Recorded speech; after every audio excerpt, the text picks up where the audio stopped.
Olá, pessoal. Vamos lá, mais uma aula de pacientes críticos. Vamos falar de avaliação de enfermagem.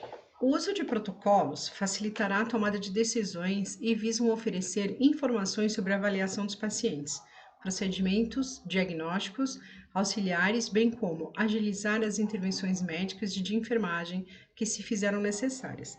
Assim criou-se o A, B, C, D, E da enfermagem, ou seja, o A, queixa principal e duração. B, antecedentes mórbidos e medicamentos. C, sinais vitais e exame físico no sumário. D, exames de apoio. E, conduta e classificação de risco.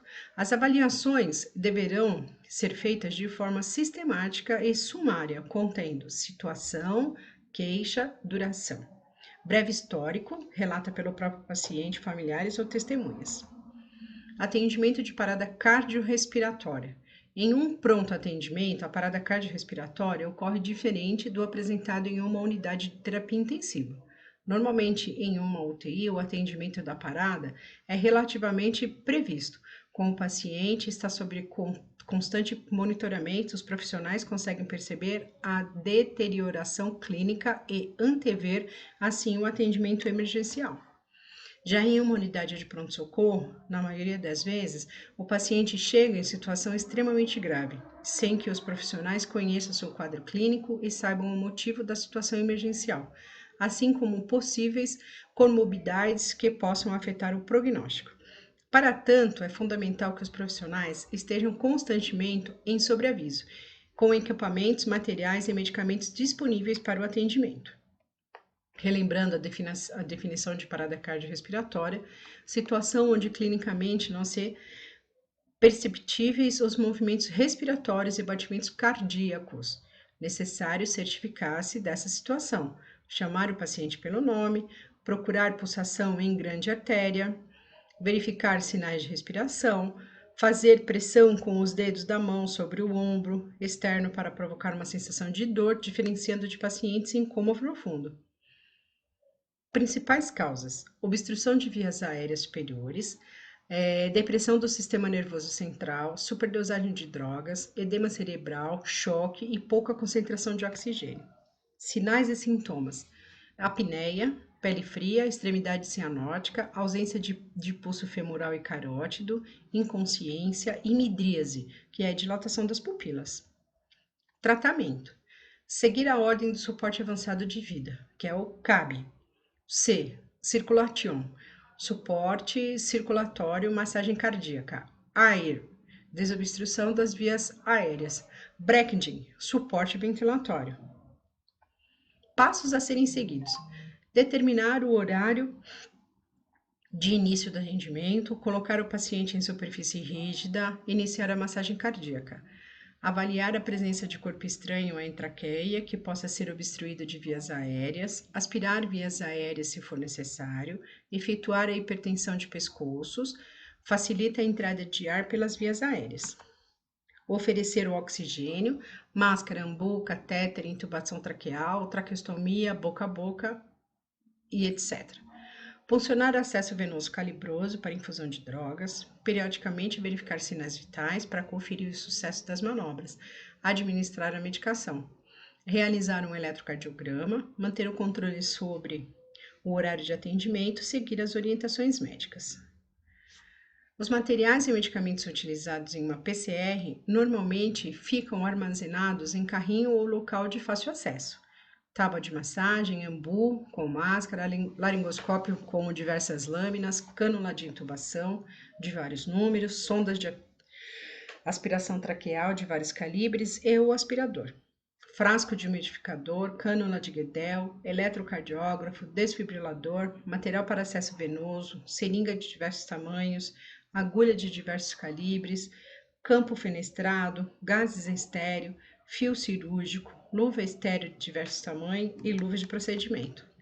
Ainda, equipe para soro, sangue PVC, algodão, fixador de cânula, micropor, soro fisiológico de diversos volumes, soro glicosado, solução de bicarbonato, ampola de atropina, adrenalina, glicose 25 e 50%, água destilada, xilocaína gel, spray, com vasodilatadores e sem vasodilatadores. Ampola de dopamina,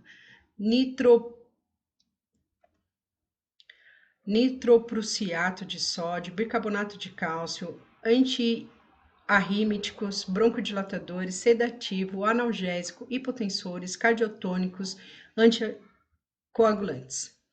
Coloca o paciente em decúbito dorsal, horizontal. Hiperestenda o pescoço. Tracionar a mandíbula para frente. Evitar queda da língua.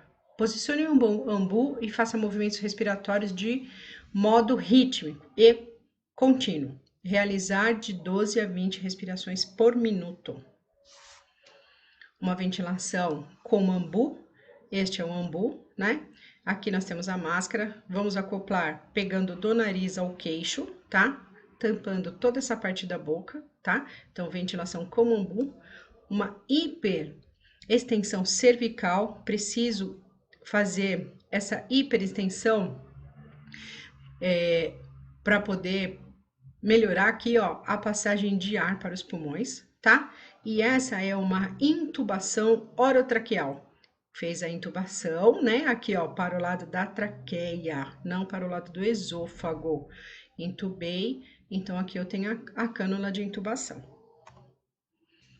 Massagem cardíaca. Coloca o paciente em decúbito dorsal horizontal sobre uma superfície rígida, apoia a parte mais baixa da mão sobre o processo tifoide, apoiando-se a outra mão sobre a primeira, com os braços esticados, faz compressões torácicas utilizando o peso do seu próprio corpo. Realizar 100 compressões por minuto.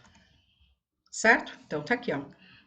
Hiperextensão de cotovelos, uma mão sobre a outra. Aqui é o processo tifoide, né? Ele fica aqui entre as duas costelas, tá? Bem aqui no ápice, aqui, ó, onde tá mostrando, aqui, ó, processo tifoide.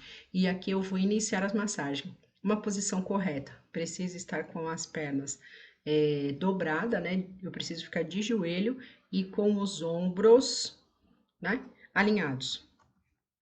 Observação: reanimação cardiorrespiratória deve ser feita em quatro profissionais: médico, assistência respiratória e intubação, o enfermeiro na massagem cardíaca, técnico auxiliar, administração de medicamentos, outro técnico e auxiliar do que for necessário. Assistência de enfermagem: isolar o paciente com biombo, se necessário, providenciar material e medicamentos, funcionar acesso venoso, administrar a medicação, conforme a prescrição do médico, né, conforme ele solicitou, auxiliar em todos os procedimentos realizados, fazer anotação no prontuário, conferir gasto de material, organizar o carrinho de parada e organizar o ambiente. Vamos a uma revisão. Em uma unidade de pronto-socorro, os profissionais deverão estar preparados para uma situação de emergência, urgência e não urgência. Por definição, emergência: situação onde há risco de o paciente morrer caso não seja atendido imediatamente. Urgência: situação onde o paciente necessita de atendimento médico, mas poderá aguardar por algumas horas. Não urgência: situação onde o paciente poderá ser encaminhado para o atendimento ambulatorial ou aguardar por horas. Visando a organização do atendimento, como também para priorizar o atendimento aos pacientes mais necessitados, a unidade de pronto-socorro realiza triagem ou acolhimento. A triagem é o primeiro atendimento que deverá ser feito por enfermeiros, que avaliarão os sinais e sintomas, assim como a queixa principal. Após essa avaliação, o paciente será encaminhado para o atendimento médico, de acordo com sua prioridade e risco. Outro fator primordial para a unidade de pronto atendimento é estar sempre preparada para os pacientes em situação de emergência, e entre elas, a mais crítica, que é a parada cardiorrespiratória. Você já estudou o atendimento de parada cardiorrespiratória em outras disciplinas, mas lembre-se que em uma unidade de pronto atendimento, na maioria das vezes, não conhecemos a história do paciente e nem as demais patologias que possam afetar o seu prognóstico. Portanto, estar preparado para todas as situações é fundamental.